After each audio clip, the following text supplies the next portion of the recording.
आप सभी को मेरा स्वागत एवं अभिनंदन।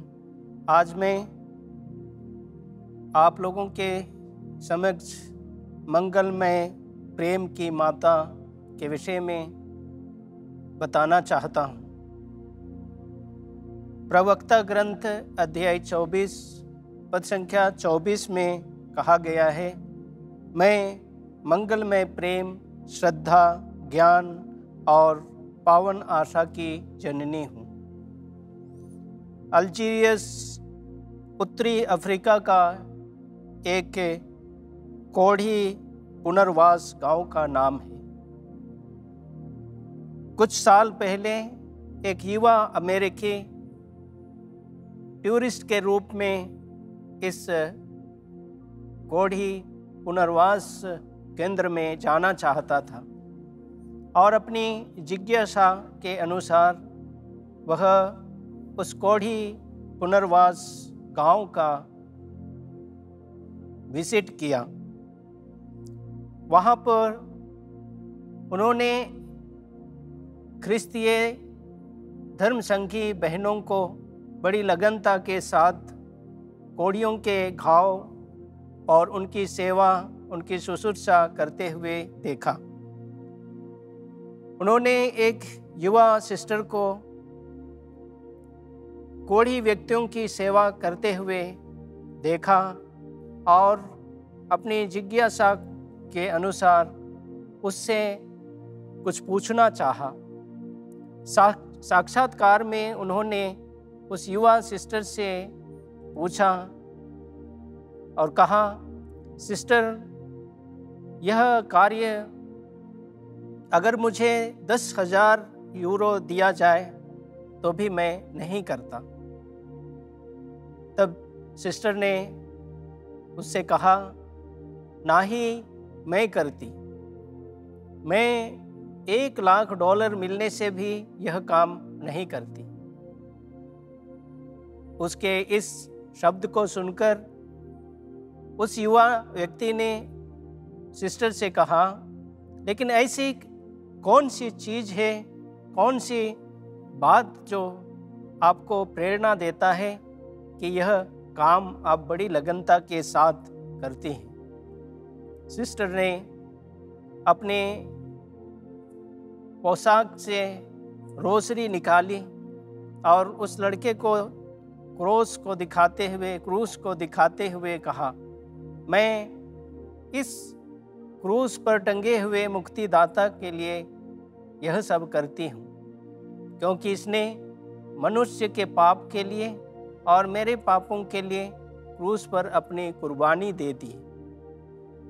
जब कभी मैं इन कोढ़ी लोगों की सेवा करती हूँ, उनके घावों को मलहम लगाती हूँ, तो मुझे प्रभु यीशु ख्रीस्त के क्रूस पर टंगाए जाने के बाद उनके पाँव और हाथों में घाव दिखता है और मैं उसी की सेवा में अपना संपूर्ण जीवन समर्पित कर दी हूँ।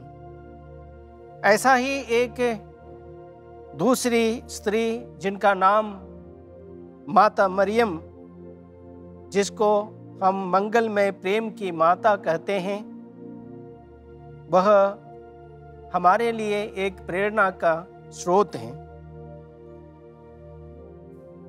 ऐसा हम इसीलिए कहते हैं क्योंकि उसका ईश्वर और मानव के प्रति प्रेम अटूट था और वह उसके लिए अपने संपूर्ण जीवन को समर्पित कर दिया और सेवा भाव से अपनी उत्कृष्ट आचरण को बताया है। प्रिय भाइयों बहनों, सेवा एक दैवी शक्ति है जो हमें लोगों की सेवा करने के लिए प्रेरणा प्रदान करता है।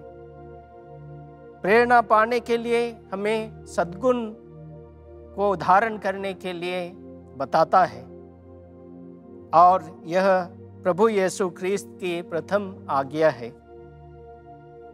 संत मत्ती के सुसमाचार अध्याय 22 पद संख्या 37 से 39 में हम पढ़ते हैं, जिसमें कहा गया है, ईसा ने उससे कहा, अपने प्रभु ईश्वर को अपने सारे हृदय, अपनी सारी आत्मा और अपनी सारी शक्ति से प्यार करो। यह सबसे बड़ी आज्ञा है। और दूसरी आज्ञा इसी के सदृश है, अपने पड़ोसी को अपने समान प्यार करो। और यही प्रेम की भावना माता मरियम में भरा हुआ था। उदारता मानव हृदय की पवित्र अग्नि है। यह अति आवश्यक सद्गुण है जो सभी ख्रिस्त विश्वासी भाइयों एवं बहनों में रहता है और इनके साथ ईश्वर की सृष्टि में सब कुछ को समाहित कर देता है, सब कुछ को समन्वय में ले आता है। माता मरियम में यह गुण अत्यधिक भरा हुआ था। ईश्वरीय प्रेम और मानव प्रेम अर्थात पड़ोसी प्रेम माता मरियम में अत्यधिक रूप से भरा हुआ था। माता मरियम का मन हमेशा ईश्वर की मन की ओर लगा रहता था और ईश्वरीय प्रेम से परिपूर्ण हो जाती थी।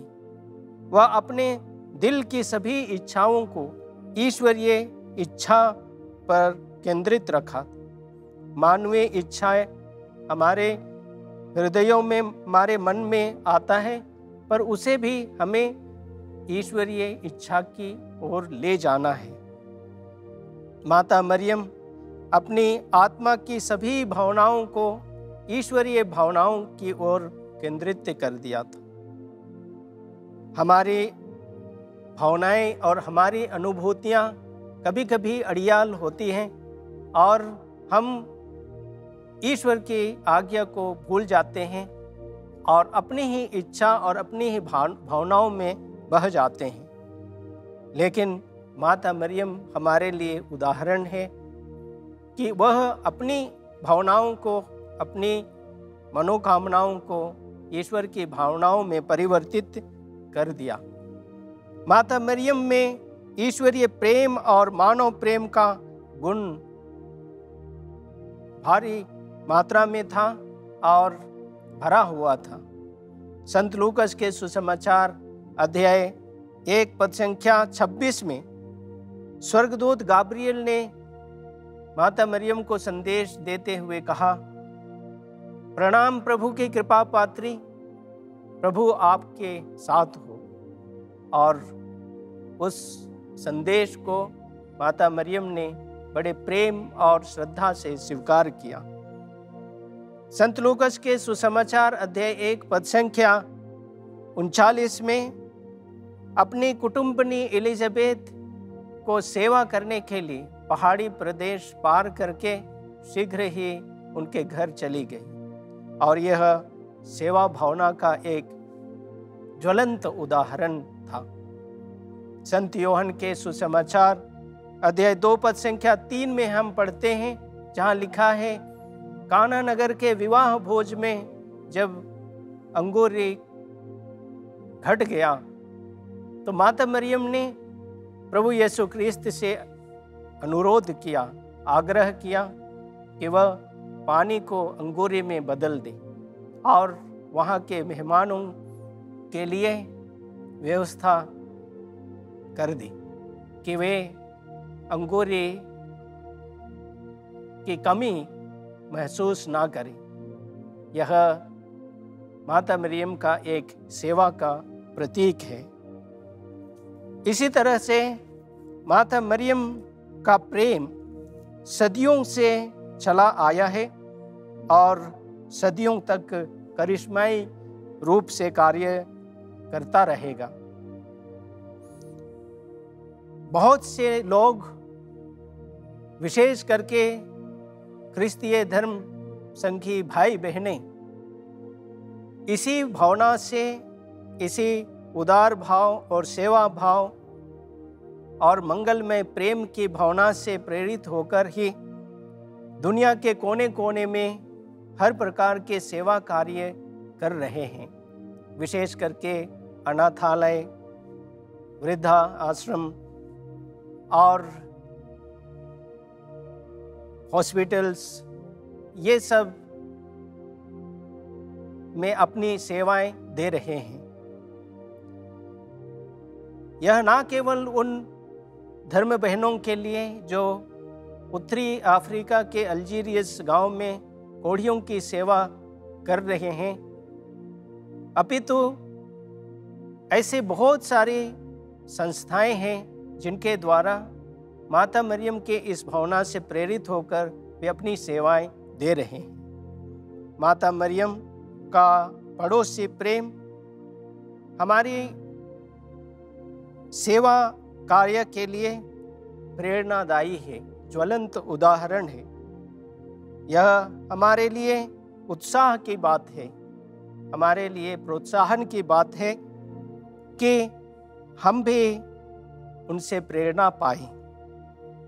यही वजह है कि दुनिया में हजारों हॉस्पिटल्स, हजारों अनाथालय, हजारों वृद्धाश्रम खोले गए हैं और निस्वार्थ सेवा क्रिस्तीय भाई बहन दे रहे हैं। ये अपना सब कुछ छोड़कर, अपना सभी अभिलाषाएं छोड़कर इन गरीब और अनाथ लोगों की सेवा में अपने आप को समर्पित कर दिया है। माता मरियम का उदाहरण मेरे और आप लोगों के लिए प्रेरणा का स्रोत है। हमें उनसे प्रेरणा लेनी चाहिए। जब भी हमें ऐसा सेवा करने का मौका मिलता है और हमें यह काम दिया जाता है, तो यही माता मरियम के सेवा भाव का गुण हमें प्रोत्साहित करते रहना चाहिए कि हम अधिक से अधिक लोगों की सेवा में अपना जीवन को समर्पित कर सकें। यह मंगलमय और आनंदमय तभी होगा, प्रिय विश्वासियों और श्रोताओं, कि हमारे जीवन के अंत में अगर हम स्वर्ग जाएं तो माता मरियम हमारे सामने खड़ी होकर हमारे लिए ईश्वर के समक्ष अनुमोदित करे कि हम हमारे जीवन काल के अच्छे कार्यों के लिए एक पुरस्कार प्राप्त कर सकें, और वह पुरस्कार अनंत जीवन, स्वर्गीय जीवन। आप सबों को माता मरियम के यह मंगलमय प्रेम, श्रद्धा, ज्ञान की जननी हमारे जीवन में, आप लोगों के जीवन में एक प्रेरणा स्रोत बनकर जीवन को सफल एवं सुलभ बना सके। मैं यही कामना और प्रार्थना आप सबों के लिए करता हूँ। धन्यवाद।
Ishwani Television.